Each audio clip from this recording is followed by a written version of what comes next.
Right, thinking ahead to the borders for our quilt, Happy in the Mountains, I went to a quilt retreat and started to play around with fabric choices. I built a couple sides just to try to plan ahead, and I want to point out that you don't have to be afraid to do this because there is no sewing in it yet, so I can easily edit.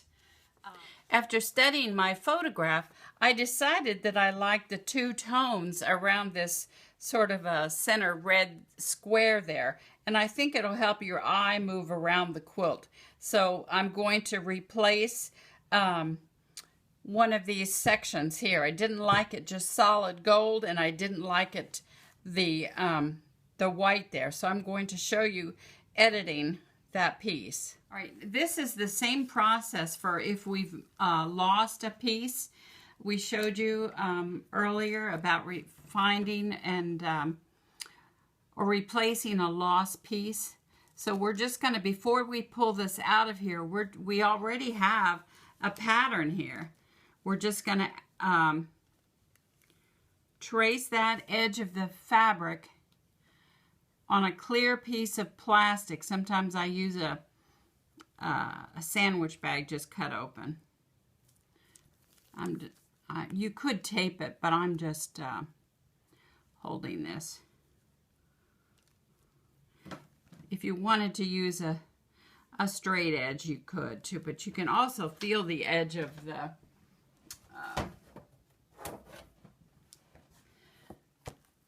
fabric because it's a turned edge. You can use a straight ruler, but for most purposes, I just freehand draw this, but I'm going to place it. I just make sure everything is lined up where it's supposed to be. But for most practical purposes, you can just feel the edge of the turned edge. So there we have our pattern piece. And now to put it on freezer paper, I just place this on a white background. You can see that you'll be able to see this right through there. So I'm going to just use the straight edge of the freezer paper to do two of these sides like that, because that is pretty straight. Whoops, I won't be able to do that because it's not quite long enough. So I'll go this way. So just line that up. You see how you can see through that.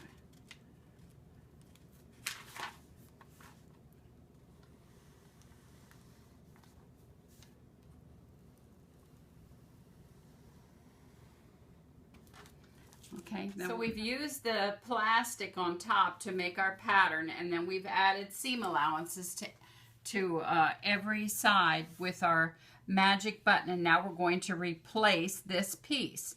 And so what we do is you gently pull up these pieces and pull this pattern out. You just don't rip it out. You kind of hold your hand and support the French Fuse foundation and gently tug that out.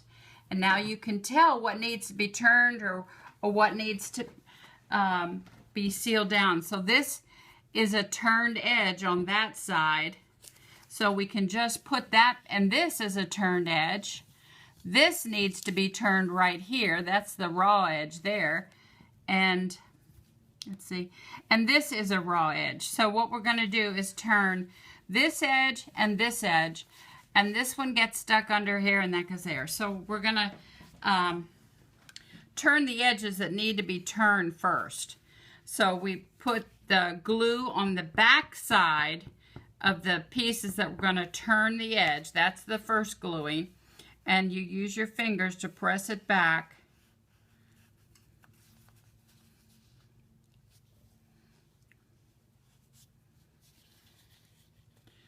That out and make it match the paper, and then finger press. So that edge is going to be turned. This one also. So we glue the back side of that seam allowance.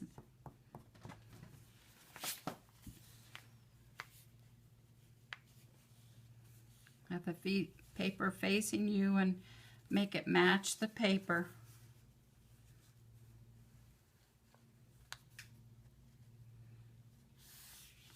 and then finger press. So that is those two edges.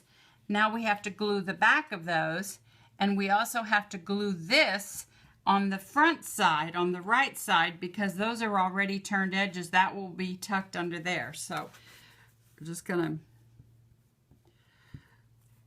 it's like reconstructing, only there's no sewing, so we don't have to rip anything out. I'm gonna place that in there. You can kind of find the placement by just folding these things back and sliding it into position. So we know that fits like that. We've got to tuck this down here like that. Okay, so that's going to fit in there nicely. Now that we know where the position is, you can just kind of lift that. And you can either put glue on the back side of that turned seam, or you can put it on here, whichever way is more convenient for you. And just do one edge at a time. And so this one, I think it's just easier to do it on the back side of that original turn seam. So there we go. And now we have to re-glue this because it came loose when I was pulling that other one out. So there we go. And we use our sealing iron to seal it down.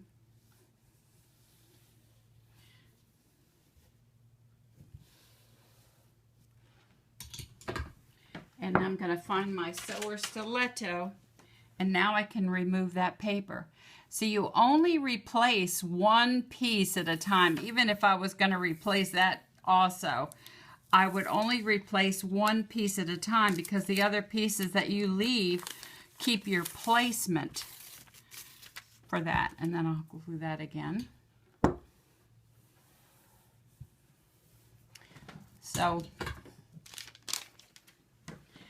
that's the first piece. And then when I was studying my design, I really like this purple with the green fabric, but I didn't like it over and all, and I wasn't sure I was going to have enough for the whole quilt, so I'm going to replace that as well. So we're going to do this in the same way. So that's for this piece, and then we made a pattern for this piece as well. So just gently one more time, we can just pull this up, supporting the fabric underneath, and this is a turned edge up here, so we just pull that back, and this is turned too, so that was an easy one to replace. Let's see here.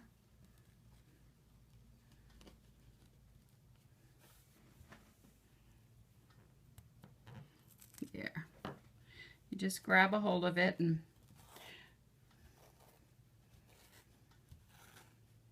so you just study your piece. It depended how you built it of what edges get turned. Both of those side edges were turned, so we'll turn both of those sides and stick that one under there. So that's a very easy fix.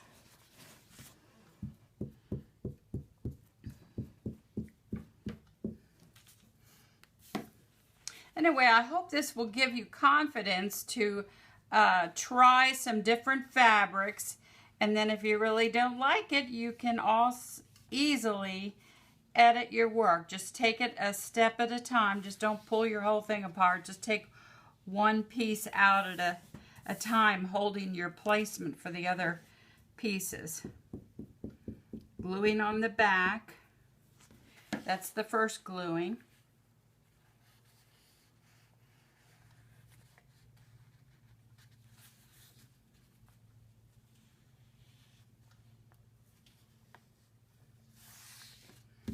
Just like that.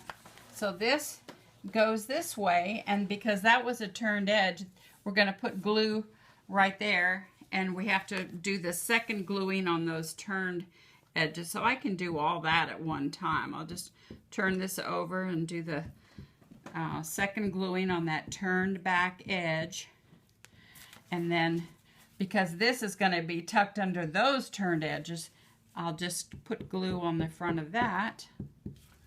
And just take your time doing your placement. You know that those pieces go up to there, and then we just do that. That looks pretty good. And seal it down. Let the iron do its work so it will attach itself to the French fuse. And then we pull off that freezer paper with the sewer stiletto sliding under there, and then gently just pull that pattern piece off of there. Oops, put a little more glue right there.